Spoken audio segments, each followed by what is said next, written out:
determine the step signal and how do you simulate it to find the PID response of the system and for signal analysis of the system.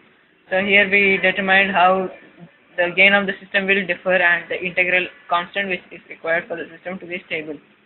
As far as the derivative is considered, it's about how you get the signal into a stability situation so that you get the system to be a stable one. So for our systems, we took a state space analysis where we designed all the parameters required for us, put it into a PID analysis to get a curve, so which shows the minimum settling time required for the system at that point. Again, a special transfer function being designed for the analysis of the same. Again, we require time domain analysis in order to find out the timing of each of the signal at different pulses. And again, the last point, the model simulation, which has to be done with in requirement with the data acquisition, which we don't have it at present. Okay, this is a DC motor simulation based for a shunt motor which has been designed. So the square wave generator, which is used as a frequency duty cycle of 50, is being used with all the mechanical parameters being fixed. Okay, this is a mechanical parameter J for it. The J is the moment of inertia and the B is the frictional coefficient of the motor, and TL denotes the torque when the load is being applied. So how do you work it out is that you give it under running position. You could see how the rotor moves it, and this is a specified modification which we have got it from the previous editions, and this shows how the torque varies legally, and according to our thing is that 1500 meter is the settling point at which the RPM should get into stability. As you can see on the movement, it will land up somewhere around stability around 1450 and 1500, which is our requirement, and you can change the current as and when required, can be changed accordingly as per the need.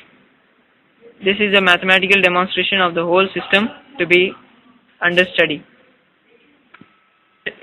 The speed of the motor has been brought back to under a requirement of 1500 RPM, which shows how the real motor is being simulated.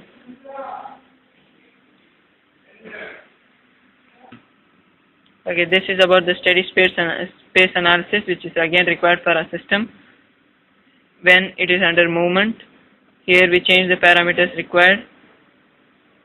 As you can see, you get the stability of the system,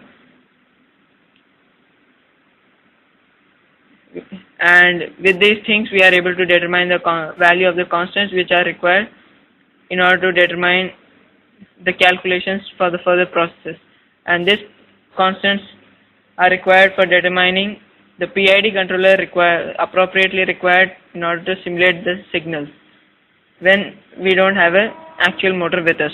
So this is about the PID analysis which is being done. This is a simulation module which has been prepared for real-time operation.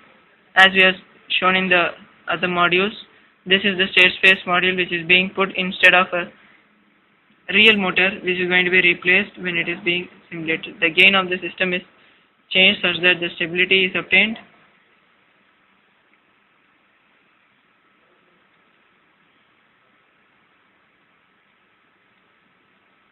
This is how the system becomes unstable when increased.